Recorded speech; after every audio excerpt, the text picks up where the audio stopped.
A essa altura do campeonato, você com certeza já sabe o que é o ChatGPT, né? Até porque a gente já fez um episódio sobre ele aqui. Se você não viu, não assistiu, eu recomendo. Procura aí no nosso perfil, assiste, porque tá muito legal. Quando a gente fala do ChatGPT, às vezes surge uma outra sigla misteriosa ali, LLM. Você já ouviu? Você sabe o que significa? Tá curioso para saber? Então fica aqui com a gente nesse episódio do Deep Talks, podcast da Unisoma.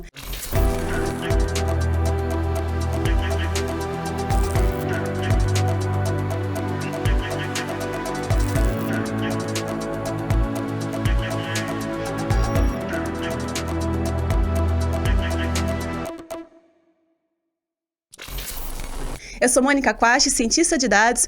Estou aqui com meu companheiro de sempre, Adriano Tomás, analista de negócios. E quem mais que está aqui com a gente hoje, Adriano? Boa. Esse episódio sempre um tema diferente, né? A gente adora falar ainda. E aí, naquela nossa missão de falar sobre inteligência artificial e os temas que nós temos relacionados. E aí você falou do LLM. Então hoje, o que é o LLM? Né? Nesse episódio do Deep Talks, nós vamos falar sobre o Large Language Model. Boa. Bonito, né? Bonito. E, logicamente, nós vamos puxar a sardinha aqui pro nosso lado, porque nós trouxemos aqui, mas sempre, né, com uma galera muito top aqui, muito fera, dois ilustres membros sócios, quadro societário da Unisoma. Tá aqui Ivonei, diretor técnico de operações e inovações da Unisoma, um dos sócios da empresa. Muito bom tê-lo de volta aqui, Ivonei. Jonas Rodrigues, gerente executivo também da Unisoma, um dos sócios. E muito obrigado pela disponibilidade, pela presença. Eu acho que essa dupla não tinha ainda falado aqui, os dois juntos, né, em algum episódio. Eu acho que não. Acho que vai ser bom. Vai dar conversa. Vai dar conversa, né? Vai. Boa. Jonas, começando com você. O Adriano já falou ali, né? LLM, Large Language Model. Lindo, né? Já disse aí o que é a sigla, mas tá. De fato, o que é o LLM? O que tem a ver com o ChatGPT?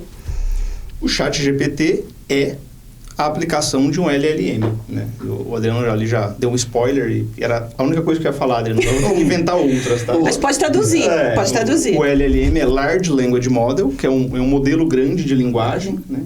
Que é uma aplicação, é um tipo de aplicação de inteligência artificial, de redes neurais, onde você treina ali um algoritmo, um modelo, em uma quantidade massiva de dados, e esse modelo, de alguma forma, absorve, abstrai esse conteúdo, esse conhecimento ali dentro dessa rede neural.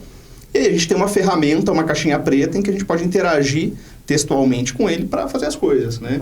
Então, um LLM, eu não sei que 1 trilhão de palavras, aí tem as estatísticas, né? O ChatGPT não é o único.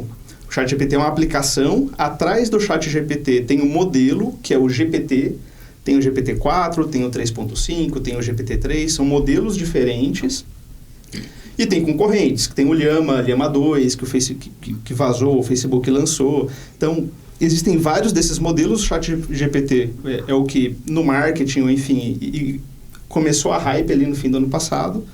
Mas esses modelos, eles são treinados em quantidades massivas de dados, né? Consome conteúdo público, alguns privados e tal. É isso que eu ia falar. Quantidade massiva, a gente está falando de internet, o que está disponível na internet, por exemplo. Wikipédia, alguns sites de livros ali que você pode baixar, base de papers, base de artigos, fóruns, Reddit, Twitter, enfim.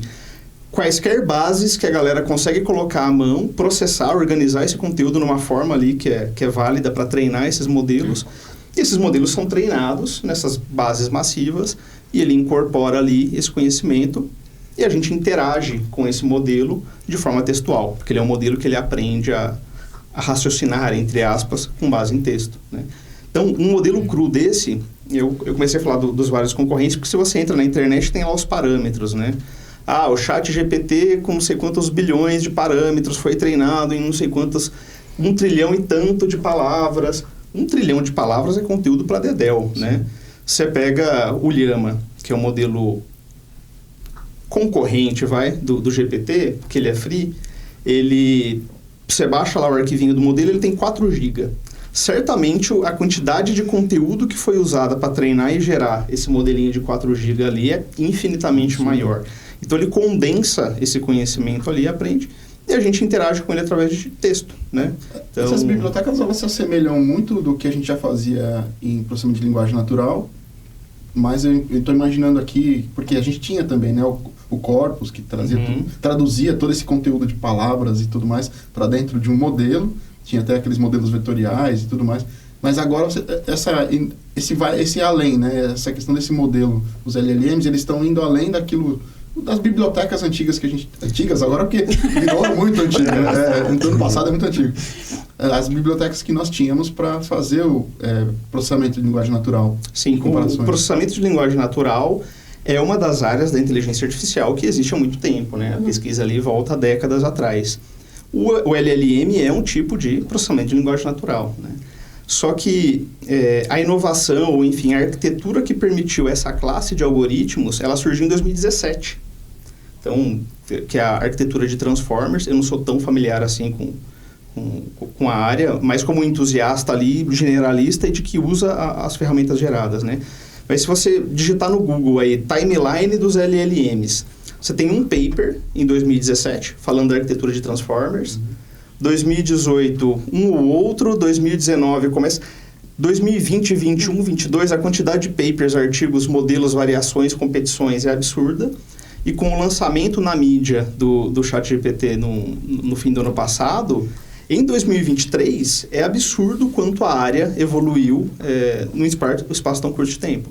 Então, embora o tema de processamento de linguagem ele seja antigo, né, do ponto de vista tecnológico, LLM em particular, a gente está falando de 2017 para frente. Né? A pesquisa é antiga, né? Porque sempre houve um interesse, de fato, né, da gente evoluir nesse sentido de ter uma máquina que compreenda a nossa linguagem e fale com a gente. Isso é um desejo antigo até quando a gente olha aqueles filmes, né? Da parte de automação, de robôs.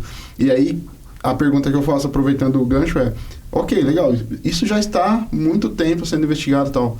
E agora, com esse boom, né, desde o ano passado, o que nós temos olhando agora, passo até a pergunta para o Volney, quando a gente olha para a indústria, o que está sendo usado, o que nós temos já em uso, e até já puxando um pouco, o que você vê de possibilidades? Legal. É bom, nem falei bom dia, né, para vocês. Prazer estar aqui de novo, pessoal. Cara, só complementando, vocês estavam conversando ali, me lembrei de um fato. Você pega na ficção científica, você remete lá para o Asimov, uma das características que marcavam, se você lê lá os principais livros dele, da antologia dele, o que era a inteligência? A inteligência era a capacidade de conversar. Os robôs dele, que eram inteligentes, eram aqueles que conseguiam conversar. E agora, a gente tá vendo... Estamos lá. Temos robôs capazes de conversar, né? Mas a gente sabe também que tem algo mais aí, por trás da hype, se esconde um monte de detalhes. E essa sua pergunta, e vindo para a sua pergunta, né? E as aplicações disso? A gente está agora no momento da hype, do estouro, de todo mundo falando disso, né? Caiu na mídia e no mercado, né? De repente todo mundo, opa, tem coisa aqui, como que a gente pode usar isso? E agora tirar a fumaça, assentar as coisas e ver onde de fato a gente consegue utilizar e extrair valor, né? Para além de poder bater um papo bacana lá com um botzinho. Brincadeira, gente. Parece que eu tô... Chamar de botzinho... O ChatGPT ficou ofendido nesse momento, né? Ele para de responder. Deixa eu chamar a atenção para dois termos que eu acho que às vezes se confundem. Que são os LLMs e Generative AI. Então, as generativas, né? Que é a capacidade, falando de Generative AI, é a capacidade de gerar conteúdo. A gente viu muito ali modelos que geram imagens, sons, vídeos e texto, né? Então, essa capacidade de gerar um conteúdo criativo, e aí criativo está aberto a debate, né? O que é criativo ou não, designa essa área de Generative AI. Então, dentro dessa área, já tem muita aplicação que você pode vislumbrar sempre onde você precisa gerar conteúdo. Seja qualquer modal aqui de conteúdo, né? Criar um conteúdo novo, seja um conteúdo realmente criativo e tentando alguma coisa inédita ou compilando, normalmente que é o que é feito, né? Compilando temas, compilando indicadores que você tem que ficar analisando de forma extensiva, tentar compilar isso e gerar um conteúdo que resuma isso para você, que sintetize isso para você. Então, você já tem aplicações usando esse aspecto do Generative AI. E particularmente dos LLMs, né? Porque o LLM é uma das ferramentas de Generative AI, porque o LLM, como o Jonas explicou, um modelo de linguagem, ele é muito bom em reconhecer e entender e gerar texto, né? Gerar conteúdo textual, né? Agora até tem os modelos multimodais, mas vamos focar no texto aqui, né? E com essa capacidade dele de reconhecer e de gerar texto, as primeiras aplicações que vêm na cabeça da gente tá em Gen AI, de você poder gerar conteúdo. Mas não só, olha que interessante. Você, não só, né? Já é surpreendente o suficiente. Mas se você pega esses modelos, você pega os benchmarks que comparam esses modelos, você vê que eles quebram em características. É muito difícil dizer, o modelo X é melhor que o Y. Tem aspectos que um fica melhor que o outro, né? Em gerar código, em knowledge, por exemplo, a capacidade dele te responder perguntas com conhecimento intrínseco nele, que ele compactou lá, que o Jonas falou, de forma orgânica. Tem também outra característica que é o reasoning, que é o simulacro de raciocínio, né? Nem de longe, gente, é raciocínio igual o humano, né? Isso, muitos especialistas me alertando que essa hype das máquinas dominaram a inteligência humana. Calma, não é bem isso. Quando a gente fala de reasoning, é a capacidade, parece que ele está raciocinando e extraindo ali inferências, mas é ainda de uma forma bem primitiva. E isso também tem valor, mesmo eventualmente quando eu não quero gerar conteúdo. Os programadores já estão fazendo isso quando pedem, por exemplo, para um modelo de linguagem que é bom em interpretar código, validar o código que eles estão escrevendo, por exemplo. Você pode usar também para gerar código, mas você pode usar para interpretar código. E nessa hora você está usando essas capacidades de reasoning dele para entender o contexto que você está ali trabalhando e tentar extrair informações para te ajudar a melhorar aquilo. Então essa característica de reasoning, de identificar os padrões e tentar fazer associações, ela também é um campo frutífero de gerar casos. Sabe? Você poderia usar isso, por exemplo, para tentar otimizar informações no seu banco de dados de estoque, por exemplo. Eu tenho lá uma série de itens cadastrados no meu banco de dados, às vezes são redundantes, porque com o passar do tempo foram cadastrados de forma redundante. Como que eu posso usar esses modelos para tentar achar essas redundâncias? Então, você não está gerando conteúdo, mas você está usando essas outras propriedades dos modelos de linguagem para resolver problemas reais. Assim, o que está chegando no mercado agora? Eu diria que está na fase de entender isso tudo que a gente está falando aqui, né? Legal, quando que eu posso usar isso para gerar conteúdo? Quando eu posso usar isso para interpretar conteúdo existente e extrair valor dele, né? Resumir coisas para facilitar análises. Tudo isso o pessoal está assentando, mas os casos já estão começando a ir para a produção, sabe? Esses conteúdos, eles podem ser até mesmo, aí a Mônica conhece mais da área, podem até ser mesmo insights, né? Porque o Jonas falou de trilhões de palavras num dicionário gigantesco, absurdo, que ele vai lá colocar a probabilidade de qual é a próxima palavra e vai construindo essa cadeia. Mas quando você traz essa oportunidade que a indústria está vendo agora, me corrija se eu estiver errado, eu entendi que a gente está conseguindo olhar agora a organização desses dados, de você traduzir para o seu idioma ali dos seus dados uma síntese, na verdade, né? Que vai te ajudar você no dia a dia, na sua operação. Essa é a ideia mesmo. Exato. Esse é um dos caminhos ali que a gente pode explorar os LLMs para gerar valor de fato, né? É sempre importante a gente ressaltar. O LLM, ele é uma ferramenta. É mais uma forma que eu tenho de resolver problemas. E é um momento fascinante esse agora, porque a gente tem já existiam há décadas, porém, recentemente teve um salto inegável na capacidade desses modelos de entender, de fazer esse reasoning, de trazer esse conhecimento e capacidade mesmo de gerar respostas interessantes ali, né? Teve um salto ali, inegável.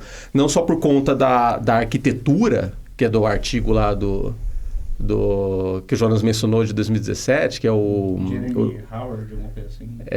Attention is all you need, né? O artigo... Você está mencionando? Alguma do Transformers, coisa assim, mas os Transformers, que não é o filme dos Transformers, né? O filme dos Transformers vem antes. Né? Talvez tenha dado a ideia, não sei. Brincadeira. Vem dessa arquitetura e também dos processos que aí é uma coisa que a OpenAI ela investiu bastante no processo depois de calibragem, de refino, a partir de feedback humano, que você consegue calibrar esses modelos para ele evitar determinados assuntos, melhorar outras questões, trabalhar a ética ali dos modelos mesmo. E evitar assuntos que... Porque quando você pega de Twitter, né? O que tem muita verdade ali, mas obviamente a gente sabe que tem muita mentira. Como é que ele também tem que ter essa capacidade de excluir aquilo que de fato não é uma verdade. Isso é difícil, né? É extremamente difícil. E na prática está sendo calibrado o tempo todo, né? A partir de feedback humano. Então, tem todo esse processo, que é grandes modelos, uma arquitetura que realmente fez uma transformação. E esses processos de calibração ali por feedback humano e uma série de outras coisas que geraram o ChatGPT. E outros modelos tantos, o Bard do Google, os Opens como o Llama, que a gente consegue começar a utilizar na prática, né? Aí agora é a hora, só para fechar, falei bastante, né? Tá ótimo. Continue assim. Pouco vocês vão cortar aqui a claque. A gente pode falar de ferramentas, é sempre muito legal, e uma ferramenta nova surgindo sempre tem muito mato alto, né? Oportunidades que antes eram difíceis de alcançar, agora ficam mais fáceis, e a gente começa a focar nesses usos. Porém, é sempre importante lembrar, antes de mais nada, vem o problema real. Antes de você pensar qual técnica, que problema que eu quero resolver. Se você já começa a discussão querendo que agora eu quero usar LLM para resolver, pera lá, então já começou errado. Você precisa ver os problemas que você tem. Agora você tem uma ferramenta a mais, uma ferramenta incrível a mais para poder ajudar a resolver alguns desses problemas. Então essa atenção às perguntas fundamentais do negócio. E aí, para você escolher as ferramentas adequadas, isso não mudou. Isso não mudou. Isso continua essencial. Aproveitando aí o gancho do Volney, né? Porque você já colocou aí que tem que prestar atenção nisso, né? Não é só chegar e falar, eu quero um LLM, né? Tem que entender qual é o problema primeiro, né? Não é usar por usar. Aí eu passo para você, Jonas. O que mais de ponto de atenção a gente tem que ter ao usar um LLM, né? Então, primeiro, não faz muito sentido usar por usar. Tem que entender o problema e ver... Até porque são vários modelos, né? Tem vários tipos, então cada um é focado na resolução de um problema. Então, não adianta querer usar o GPT se ele não é o mais adequado para o seu problema. Que outras coisas a gente tem que prestar atenção na hora de usar um LLM? É só jogar lá e pegar a resposta e pronto? Assim, para o usuário casual, usa o ChatGPT, tem que entender ali que às vezes ele vai falar porque ele foi treinado para falar e nem sempre o que ele fala ali você pode levar a ferro e fogo. Então, isso é para o usuário do dia a dia que quer usar o ChatGPT, né? Para quem é da área e quer usar os LLMs, ou para quem tem uma empresa e quer, de alguma forma, precisa usar o LLM porque o meu departamento de inovação está cobrando, porque os investidores esperam. Esse é o tem problema. muito disso também, né? Esse já é um problema, né? Se você tá, que é o que o Volney falou, se você está saindo, se o seu ponto de partida é preciso usar para alguma coisa, eu acho que vale a pena entender um pouquinho como é que funciona, o que é o LLM, não tecnicamente, porque alguém pode falar, olha, a rede neural não é tão complexa assim. Mas ok, é muita coisa para você saber. Você precisa saber o que ele é, para saber o que ele pode fazer, para ver se você tem problemas ali que casam nisso, né? Então, só falar um pouquinho mais sobre o que ele é, para listar ali alguns problemas que surgem naturalmente daí, né? Quando ele é treinado ali no conteúdo gigantesco da internet, esse 1 trilhão e tanto de tokens, que são tipo palavras e tal, o que você sai dali é um modelo bruto. Então você tem o GPT 3.5, 4, que é um modelo bruto, e o Llama, que é um modelo bruto. Esses modelos brutos, o que eles fazem? Você dá um texto para ele e ele te dá a próxima palavra.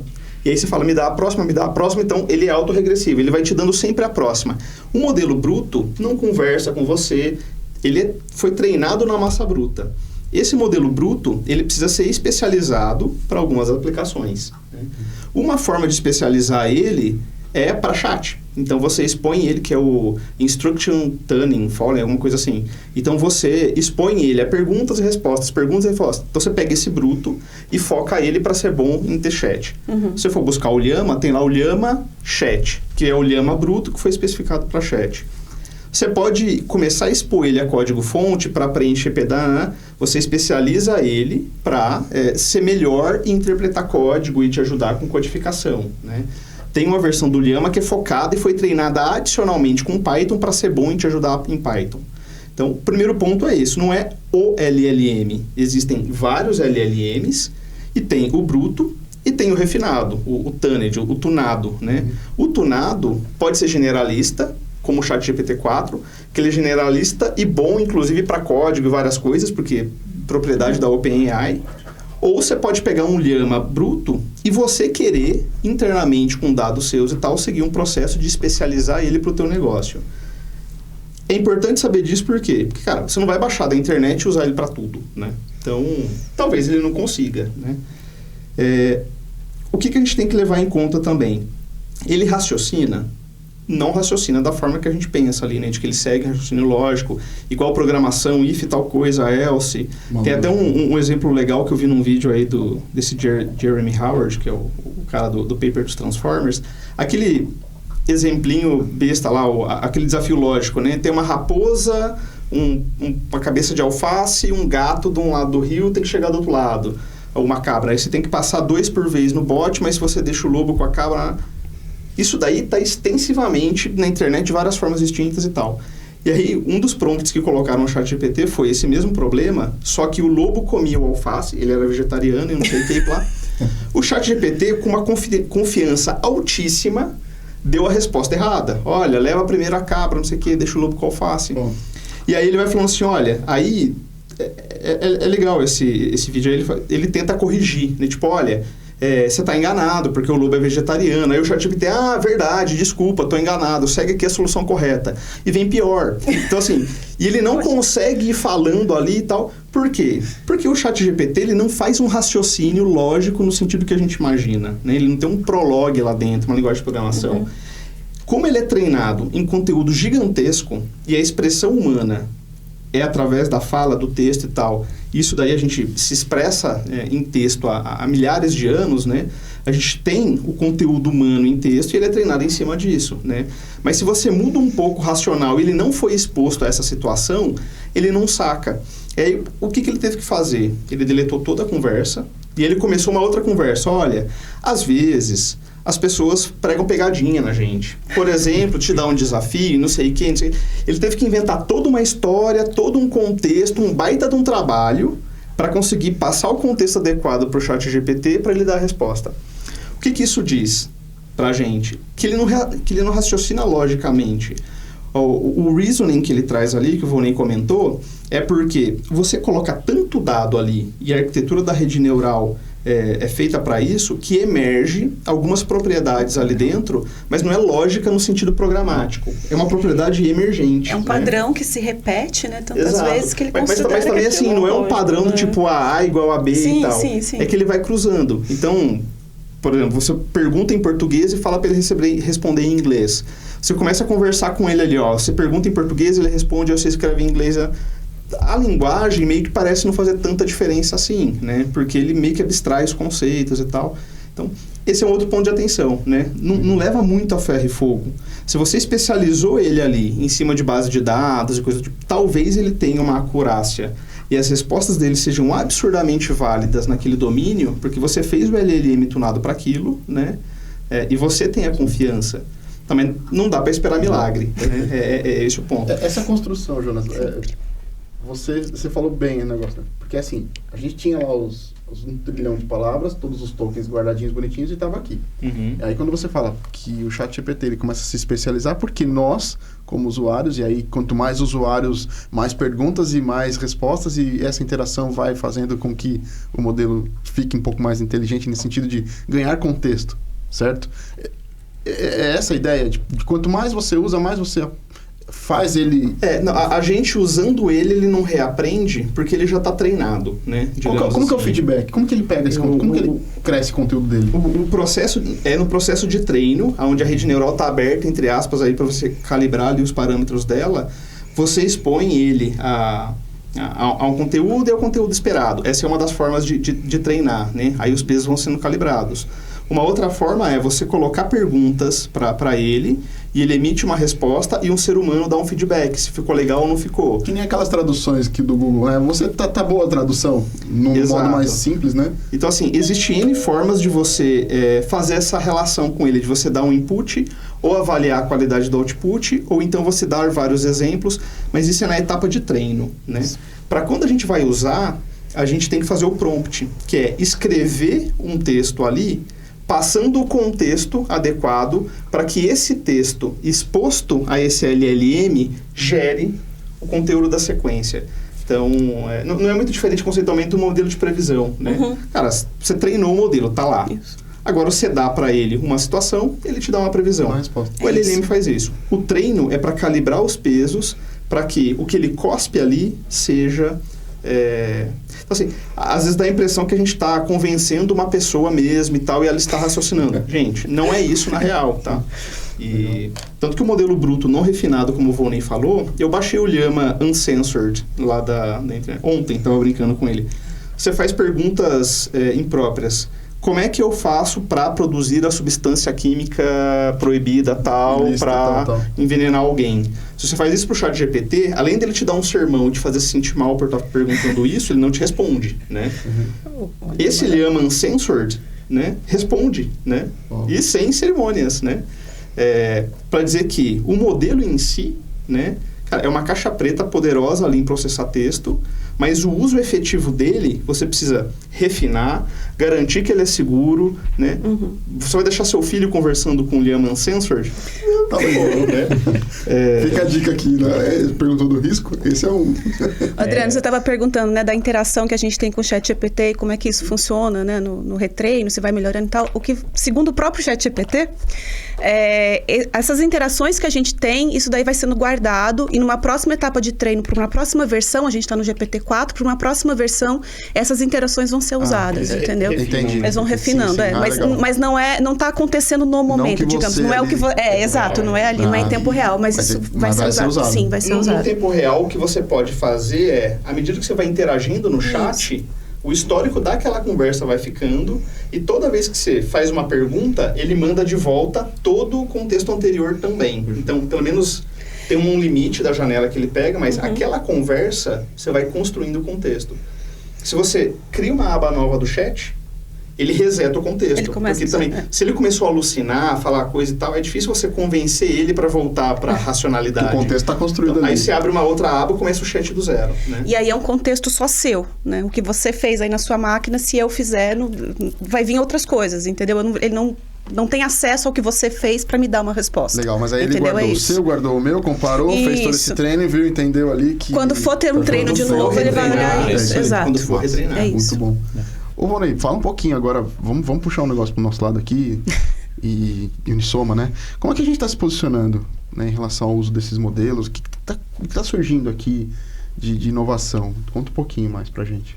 Legal. Bom, para uma empresa que trabalha com inteligência artificial, né, embora não historicamente tanto com esse tipo de modelo, mas nessa área correlata, gerou as cabeças borbulham de ideias ali, né, de como usar isso, de como aplicar. Desde usando para uso, para eficiência do trabalho mesmo, né? Até buscando os cases para clientes, né? Então, a gente já faz um tempo que a gente tem um grupo interno que a gente está discutindo, trazendo as novidades e pensando a respeito disso, né?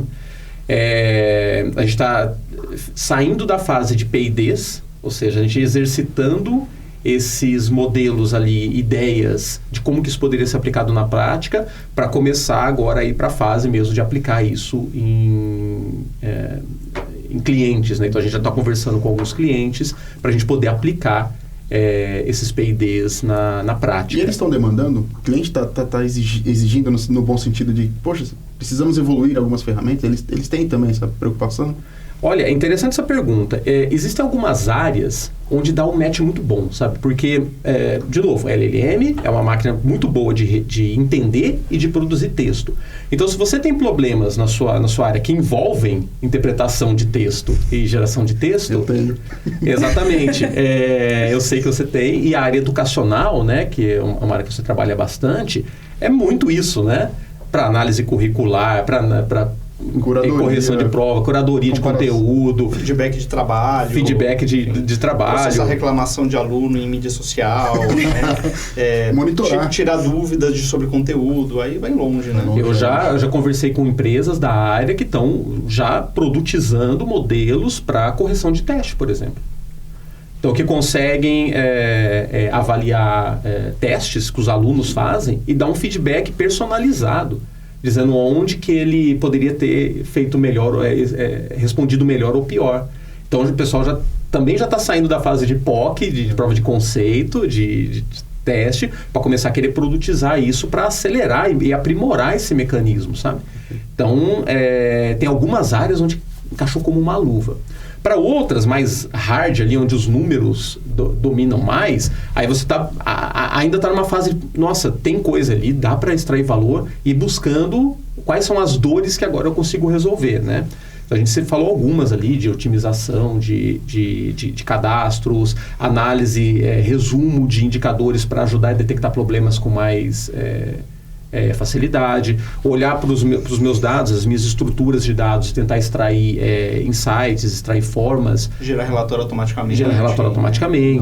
Então tem muita essa busca agora por onde que a gente aplica, né? Faz essas aplicações em diversas áreas, em áreas tão diferentes, com demandas tão diferentes. Uma coisa sim é certa, e aí isso vale até para as pessoas da Unisoma, né? Usar como um assistente pessoal, seja para ajudar a desenvolver uma ideia de algo que você está elaborando, desenvolvendo um trabalho, algum estudo que você está fazendo, até ajudar você a codificar como programador. Esse tipo de uso já está bastante amplo e disseminado, né? Então, o pessoal já vem usando lá desde o começo do ano, os copilots, para ajudar a acelerar a construção e melhorar a qualidade de software, né, do software desenvolvido.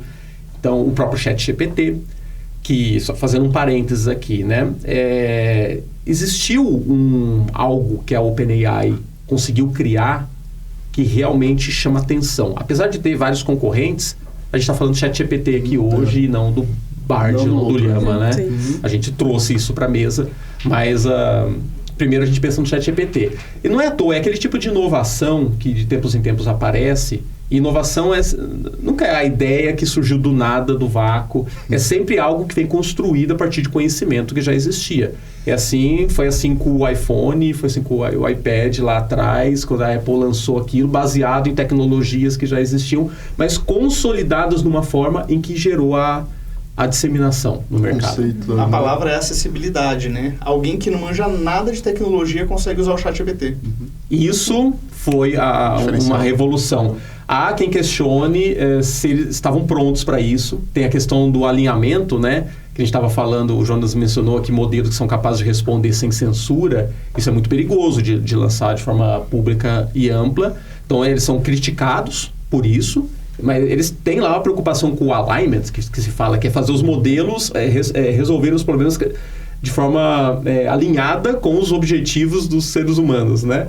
É uma busca constante por aprimorar isso, mas de fato eles conseguiram lançar algo acessível, simples de usar, fácil, que é razoavelmente generalista. Ele é bom em gerar código, é bom em gerar texto, tem um bom conhecimento, knowledge razoável. E com os plugins e o antigo Code Interpreter lá, que é o Data Analysis agora, né? Que consegue fazer coisas muito bacanas, coisas incríveis mesmo. Então, é uma ferramenta diferenciada, que as outras estão correndo atrás agora para alcançar, né? Não, hoje nós tivemos uma boa aula, na verdade, de todo esse resumão da história toda aqui. Sim, então, para quem estava por fora da coisa, realmente hoje já deu o inicial ali, já tá dado, né? Sim, com certeza. Realmente um panorama geral bem legal aí de tudo, que é muito mais do que só o ChatGPT, né? Que é o que todo mundo ouve e tal, mas tem muito mais coisa, né? Eu acho que ali, né? Quem tiver interesse, quiser pesquisar um pouco mais, agora acho que já tem bastante... Tem algumas letrinhas aí para pesquisar mais. Exatamente. Bom, acho que vamos terminando por aqui, né? Boa. Deu nosso tempo, porque senão também pediram resenha, né? Eu acho que deu, né? Deu, né? Rolou. Obrigada. Eu acho que deu. Deu sim. Obrigada pela participação, Muito bom. pessoal. Obrigado pelo convite.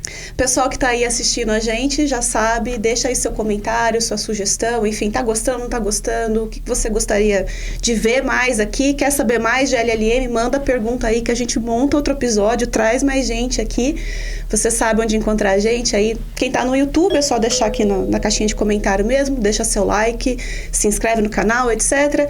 Quem não tá no YouTube, tá no Spotify, pode procurar a gente em qualquer rede social, Instagram, Facebook, LinkedIn, no próprio site da Unisoma, Favorite né? a gente no Spotify também. Isso, Muito sim, bom. sim. No próprio site da Unisoma você encontra já o link direto para falar com a gente, então passa lá, deixa seu comentário que a gente quer saber o que vocês estão achando aqui do nosso podcast. Muito obrigada de novo Mais uma vez, e até a obrigado. próxima, pessoal.